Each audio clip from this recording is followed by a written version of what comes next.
Alright folks, I just want to say at the beginning of this video, this is where I'm at today. This is not where I was at 7, 8 years ago when I first started keto. Then I had to do as close to 0 carbs as I could, and I had to avoid anything with sugar in it. I was very diabetic, on 300 plus units of insulin a day, 5 metformin every day, and I still had A1Cs in the 14s, right? I was very, very diabetic. I was going to lose my leg from leg ulcers, and I needed knee surgery, but I couldn't have it because I had the leg ulcers.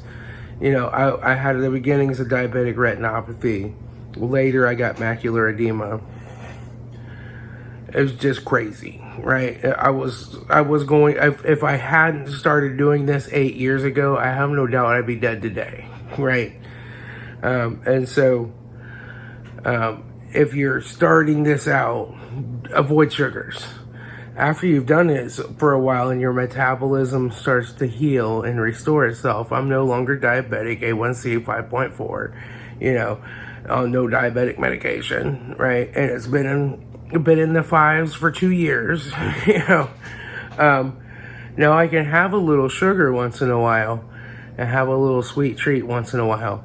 And this is why I don't use artificial sweeteners. It's early in the morning, and I'm going to make me a cup of coffee. Something interesting has happened. I got away from artificial sweeteners. The Sweet and Lows, the Equals, the Splendas. And I will either have to have a little spoonful of sugar, real sugar, or what I like is this raw honey.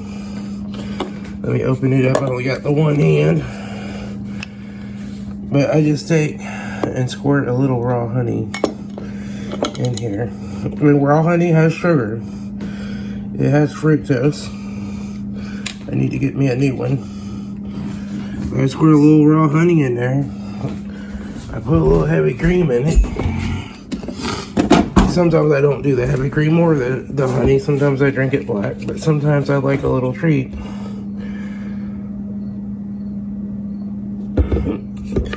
Then I'll pour my coffee in. And my fermented radishes. And I'll just pour that in there. Give it a good stir. And it's good to go. Now, why do I do this? Because this is 0 calories, and that has a bunch of calories. I'll tell you, my weight loss, as far as me getting smaller and losing the belly, is coming on stronger now that I've dropped artificial sweeteners, and I just do the other thing I like to have a little squirt of honey in once in a while is my home fermented yogurt.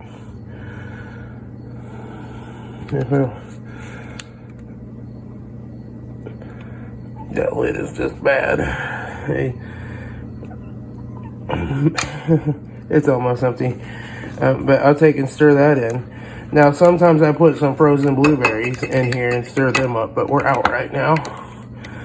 So I'm just going to have this. I used to put a pack of Splenda in it. Now I use some raw honey. And we'll sit down here and talk to you. This is my retro gaming board. It has an AGP video card, a PCI sound card. I would rather have an ISO one, and I think I do somewhere. I might change that to the ISO one. It's a Pentium 3 DDR1 RAM. It's a good old girl. Alright, so why do I make things like, what's the wine? Why do I do this with things like the home fermented yogurt and the coffee? So your body has what's called a salivonic insulin response. And what it does, it tastes something sweet, come across your tongue, you swallow it, it says, oh, we got something sweet, we better start making some insulin, right? It makes some insulin, and then it says, wait, this isn't real sugar, I can't process sugar with a chlorine atom, and there is a little dextrose there, but not much, not as much as I was expecting for as sweet as it tasted, right?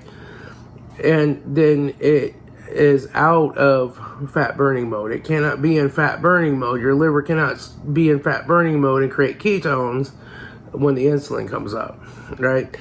So you go out of ketosis, because you had artificial sweetener. Then your body is expecting sugar. It's released the insulin for sugar. The sugar hasn't been removed yet, right? It takes time for the kidneys to remove it from the system, right? And then it gets hungry. It starts tapping into its glycogen emergency stores, and it says, you need to eat now. And then you're out here looking at bread, looking at taters, looking at anything with a little carbohydrate in it, like, I gotta eat right now. And you can eat some protein, and that will help a little. Fat doesn't help, but your body really starts wanting something carby, right? And you get these cravings. And some people even get low blood sugar if they're diabetic, and they really produce a bunch of insulin to get ready. They'll get low blood sugar. And so, no, I don't do artificial sweeteners anymore. I will have a little spoonful of sugar on something. I will have some honey in my coffee, honey in my yogurt. If I want something a little sweeter, and I don't have it all the time, sometimes I drink the coffee back, sometimes I eat the yogurt plain. But if I want something, that little bottle of honey is almost empty. I've had it for over 2 months, right? And my family uses it once in a while too. So just very little bits, but my body deals with real sugar now better than it deals with the fake sugar, right? The fake sugar creates what's called a salivary insulin response. It's a saliva insulin response, kind of like salvonic, and it spikes the insulin up, and you drop out of ketosis. And you drop out of ketosis with the honey too, right? That's going to make you go out of ketosis. But then your body has the sugar and the fructose and the stuff that it expects. The fructose doesn't get processed the same way as like glucose does, but it knows how to deal with those things based on the taste. It stores them away, gets them out of the blood, gets down to business. Then you don't eat, and it's like, oh, we got to switch back into ketosis. The insulin's down, and you switch right back into ketosis, into fat burning mode, without getting this big hangry thing going on, right? So I can eat some carbohydrate these days. I store it. I go back into ketosis, just boom. Like, my body gets done storing the sugar, dealing with the sugar, and it's like, boom, we're back in ketosis. I can feel the energy change. I switch from, I have enough energy to get by, to the Energizer Bunny, right? And then I don't have to eat again. And so many people they fight with this hunger thing all the time. I'm just saying, if you're going to go keto or whatever, you need to avoid sugar and sweets if you're diabetic. Just avoid them all the way. I'm no longer diabetic, so I can have some once in a while, but I don't use artificial ones. I just don't. That's very deceptive to your body, and your body knows it's been cheated, and it makes you hungry. All right, I'll talk to y'all later. It's Tom, your Frugal Prepper.